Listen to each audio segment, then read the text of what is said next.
Hey guys, so yesterday I did the oil pan, put the oil pan on, had cleaned everything all up. We used the Toyota, what do they call it? The FIPG silicone.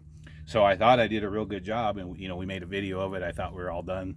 Figured this morning I would come out, just have to do the valve cover gasket, and then I was going to try starting it up.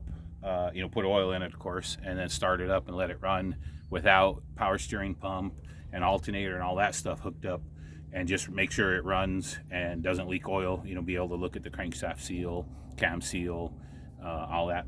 However, I realized I was looking at the shop manual last night. I have Haynes, I think is what it is, and I noticed they mention on this section, which I'll show you in a page in the book here in a minute, they show two little bolts here, and they call for putting the silicone on the outside edge, but then of course in the groove between the bolt holes, but going to the inside.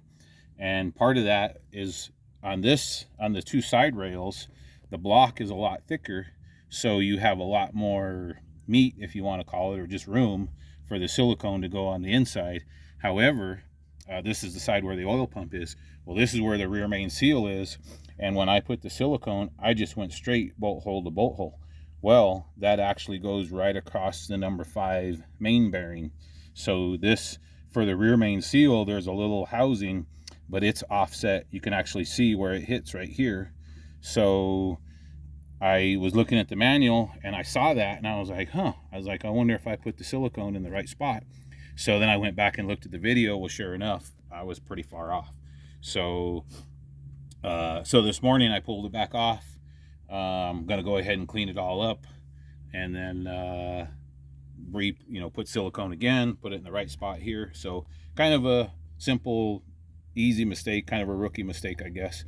So the good thing is I caught it before I went much further. So, and I got plenty of silicone, so that's not a big deal to redo it. And luckily our weather is pretty nice. So, that's kind of the good things. Sure wish I would have noticed it before though. And I had, like I said, I looked at the manual, just kind of glanced at it. I'll show you here in a second the little picture, which it is kind of small. Maybe they should make it a little bit larger picture. But yeah, it just didn't dawn on me that wasn't gonna seal there. So I'm definitely glad I did it. A little bit extra time and work to do it over, but at least I hopefully won't have any leaks. So let's go look at the manual and I'll show you that page real quick. Okay, just pause it.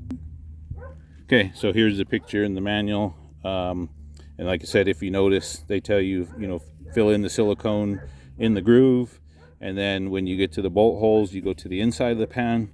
However, like I said, this is the right where the rear main seal is, and they kind of show two little bolt holes, but like I said, mine doesn't have that. There's not threaded holes in the rear main seal housing, and there's no holes in the pan, but they show you putting the silicone on the outside edge. Unfortunately, like I said, I didn't catch that until I had already put the pan on and everything, and then I looked at the video I had made, and sure enough, that confirmed I didn't have it in the right spot. Now the other thing's funny is they tell you apply a 5 millimeter wide bead.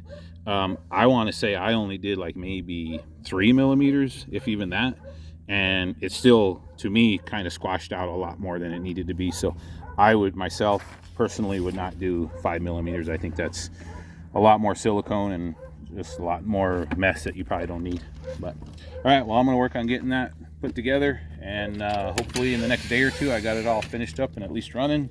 So thanks for watching.